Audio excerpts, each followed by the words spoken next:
We're so good at this. Yeah, we're really good. Well, okay, first, we have a guest. Yeah, first guest on the podcast. First guest. Shane.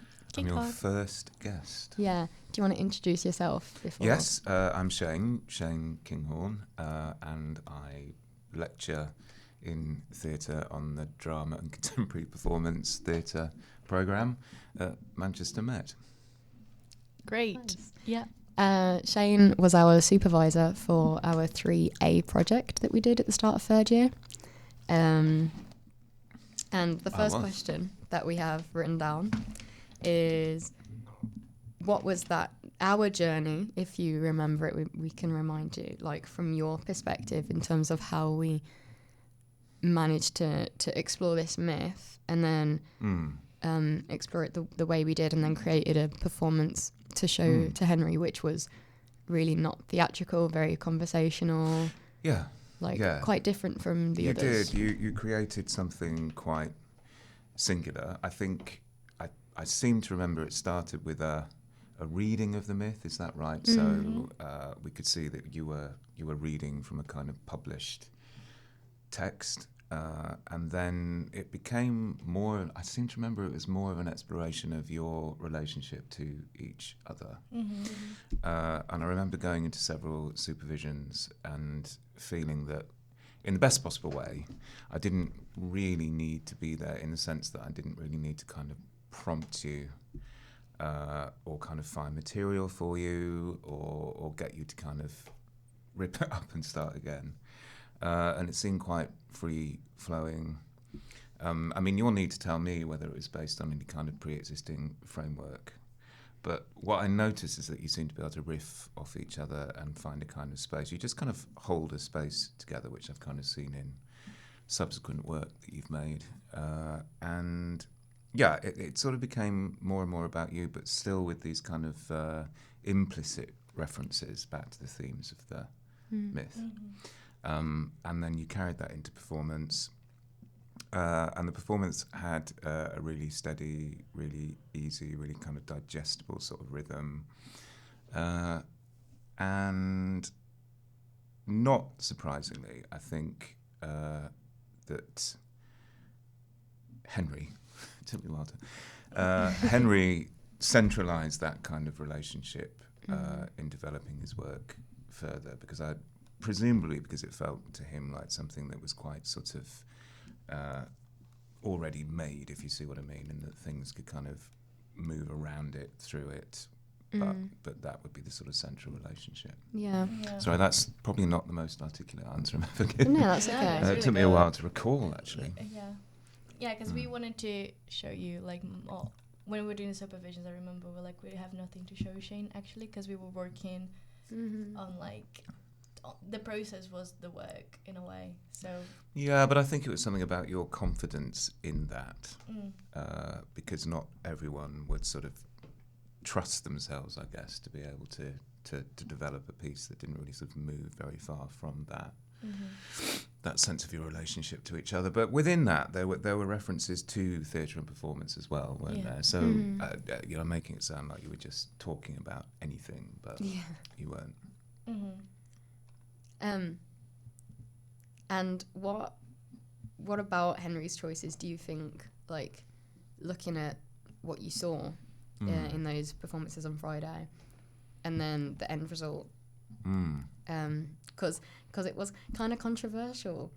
I feel like at the time it was a bit of a bold move, and I think he took the direction differently to the other directors. Yeah, well, I think you're always going to get a different result depending on the artist, and I think it's just always worth bearing in mind that it's a really short space of time, and it's quite a few people to be sort of managing within that space of time, and all you're trying to do, I guess, I mean, of course, the whole point is we do leave it to the artist, so we don't really, as tutors, have very much to do with the process.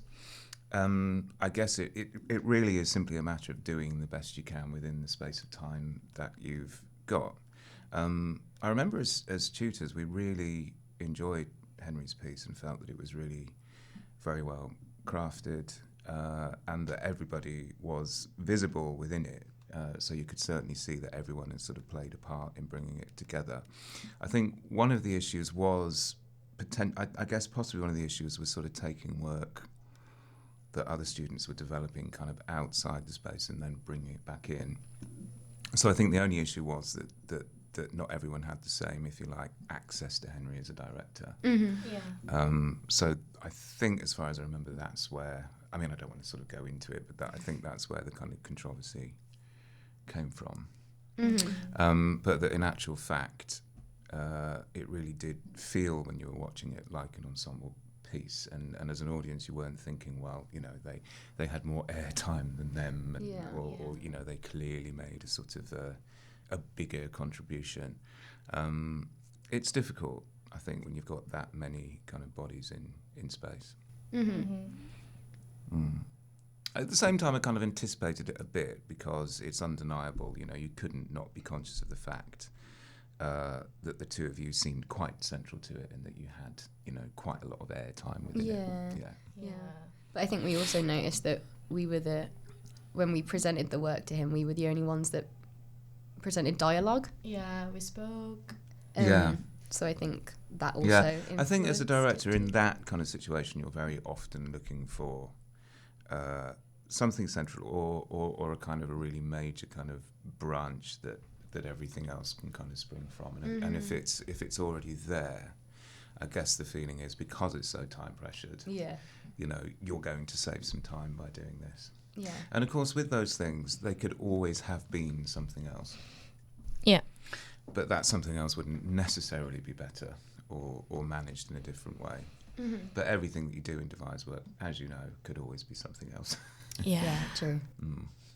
I remember one point in the supervision for 3A when you advised us to make it more theatrical.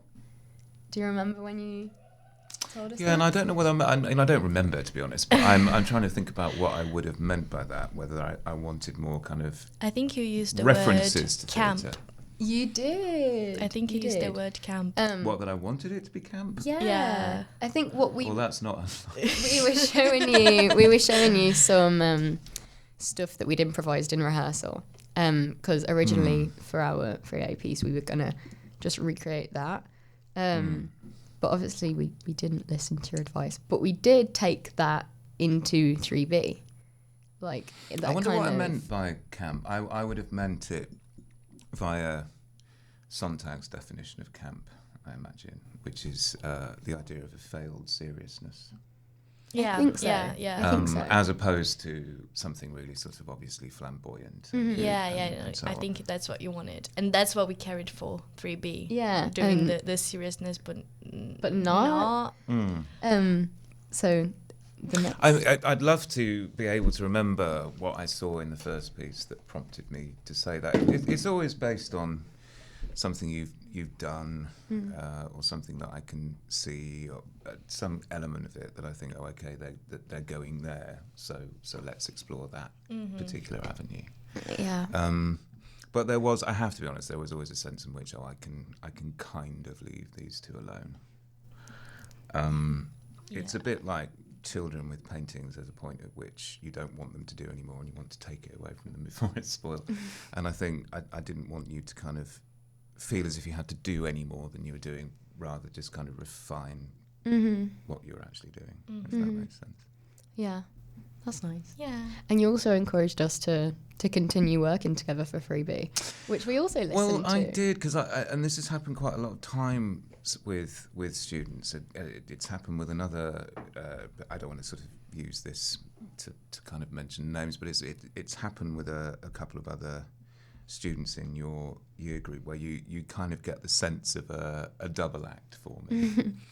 And that's always really useful, because it means you've got a shared language, and there's a kind of instinctive sense of how to work together, but also a kind of an awareness of how to overcome problems together as well. Double acts have always really interested me. They become like a kind of marriage almost. And you're not at the married stage yet. I think you're still very much in the kind of courting stage. Yeah, maybe. But and it doesn't mean as well that you can't step away from it and say, okay, look, you know, we need to explore. You know, we need to go solo or explore. You know, working with other people. But I sense that there's a bit of a double act, and so I sort of thought, well, you know, let's see where else you can go, what else you can do. I mean, I think that in a lot of ways, every piece, if you're working in the way that you're working, is a kind of continuation of the last. Yeah. Or the last one becomes a kind of reference point for the next one. And I think that's a useful way to work, good way to work. And did you see that in our 3B piece? I kind of did. I did, actually, yeah. In moments. I really enjoyed the play with language on theatre. That was and stellar. I thought that, well, I also thought that that's your USP. If you've got a kind of thing, and it's really hard to kind of define what that thing is, it's quite often indefinable. I think it's that. That sense in which you can just sort of take an idea or a notion or a sort of play on words and sort of stretch it to its kind of furthest limit, if you like. And not to be afraid to do that. I mean, I saw a lot of things in that show. I felt that it wasn't as developed as far as it might be. Yeah. And I thought that I think it was partly the staging. It kind of missed the opportunity for me anyway, because I couldn't get down on the floor. I think perhaps I was just a bit resentful because I didn't get a cup of tea, which just as well I wasn't really marking it. But I felt it could have been a bit more ritualistic. Okay. And that for me it just needed a tiny bit more. Sorry, you didn't ask me to criticise it. No, it's okay. This is what we want. That was the next question. I felt it just simply needed a bit more content, but I wasn't actually sure what that content could be. Yeah. But using that as a kind of basis. But then I thought, God, this has really potentially got legs, because what I loved about it was the sense of ritual. And the sense that the ritual of tea is intrinsically cultural. And it's about giving, and it's about forgiving, and it's about a way that you can kind of commune with people. And I feel that you could go almost anywhere in the world, and if you're having a cup of tea with somebody, you're, you know, despite any kind of language barrier, which you were also kind of talking about, you're going to kind of get somewhere. And through that sort of asking how you make a cup of tea, you're always revealing a little bit about yourself, you know. Some people are very fussy about it, some are really slapdash rather. Some are really sort of particular, some don't really kind of think about it. So it's I thought there was something in that, and I thought if only they could get funding to take this to loads of different kind of cultural situations where they're kind of investing in exchange and language and all the things that kind of come from it. We were thinking, well, we do want to take it forward, develop it more, and that was kind of part of the next question of like, what do you have any advice for that?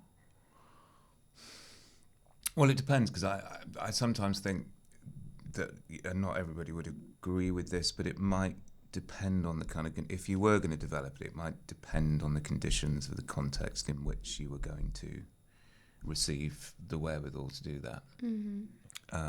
So let's say it was for a conference, or, you know, it was for a kind of theatre festival in a particular place, or it was kind of surrounded by other work. You could almost kind of take your cues from the context that it was going to be played in. And I don't think it needs to be very long either.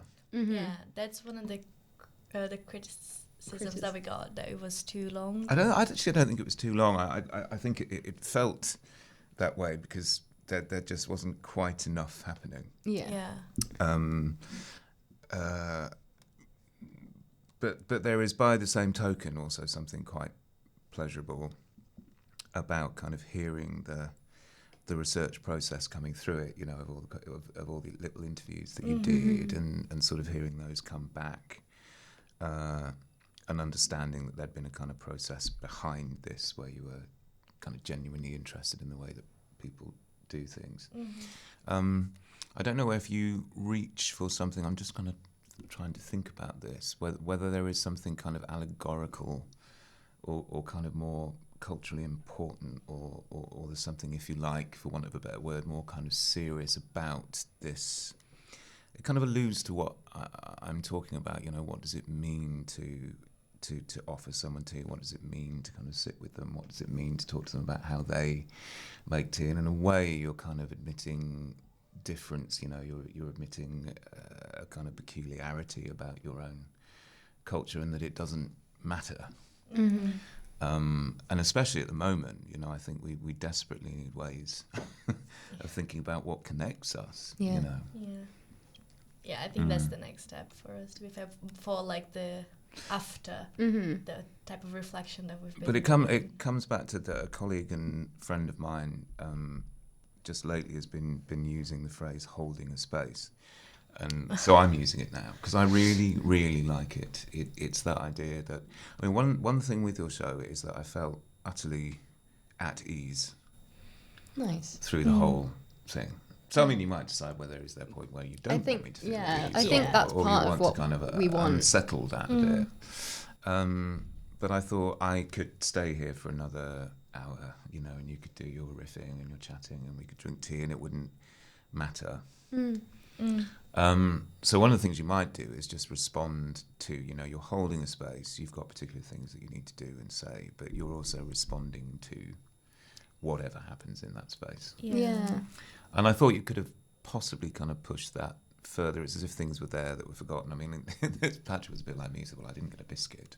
And I thought, well, then, in a way, there's not much point in having a big sort of thing of biscuits there if they're just going to be ignored. You know, I suppose it's about attending really very much to the ritual, but sort of allowing other things to... Yeah. Yeah. Because it was the first time we actually done it, to be Well, fair. of course, Yeah. and this is one of the issues, isn't it, Yeah. with 3B? You sort of work all that time and then suddenly, bang, you know, you've got... Yeah, I think especially... And that is a show that needs to evolve. I sort of, it needs to find especially out what with the it audience is. interaction, like Like, it was pretty difficult to rehearse without an audience. Yeah, so it's things like that. You know, Yeah. then it does need tweaks. It, as a mechanism, it needs to be a little bit more kind of certain of itself. And actually, interesting, if it was played several times, you'd almost be able to predict, you know, when certain things are going to happen, or you could kind of incite them to happen. Yeah. And I wanted more of your USP. I wanted more of the theatre and. We had community. Yeah.